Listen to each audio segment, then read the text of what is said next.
ചക്കക്കുരു നമ്മുടെ തൊടിയിൽ നിന്നുള്ള പ്ലാവിൽ നിന്ന് പറിച്ച ചക്കയുടെ കുരുവാണ്.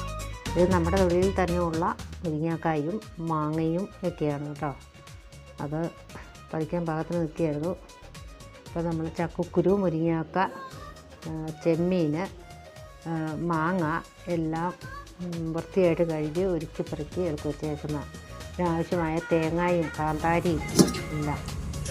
ചക്കക്കുരു മൺചട്ടിക്കകത്തറിയാൻ വെക്കുന്നത്. അതിനാവശ്യമുള്ള വെള്ളം ഉപയോഗിച്ചു. പിന്നെ ചെമ്മീൻ വറുത്ത് തലയും വാലൊക്കെ ഇല്ല് വെച്ച് അതും കഴുകി ഈ ചക്കക്കുരുവിൻ്റെ കൂടെ ഇട്ട് കൊടുക്കുകയില്ല.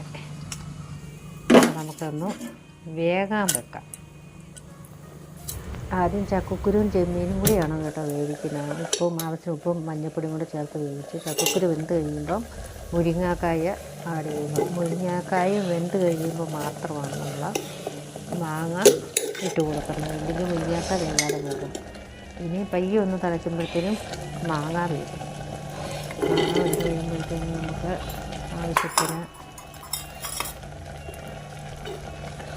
ആവശ്യത്തിന് ഉപ്പുണ്ടോ എന്ന് നോക്കണം. മാങ്ങ വെന്തിട്ടുണ്ട്. മാങ്ങ വെന്ത് കഴിയുമ്പോഴത്തേനും നമ്മൾ അരച്ച് വെച്ചിരിക്കുന്ന അരപ്പ് കറിക്കകത്ത് ഇട്ട് കൊടുത്ത് ഒന്ന് തിളപ്പിച്ച് വാങ്ങുകയാണ് ചെയ്യുന്നത്.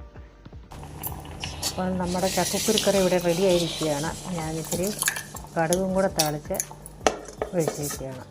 അപ്പോൾ ഊണ് റെഡി ആയിട്ടുണ്ട്. ചക്കക്കുരുക്കറിയും ഇച്ചിരി മീൻ വറുത്തതും ഒരു തോരനും ഉണ്ടായി. അടിപൊളി ഊണാണ് അല്ലേ?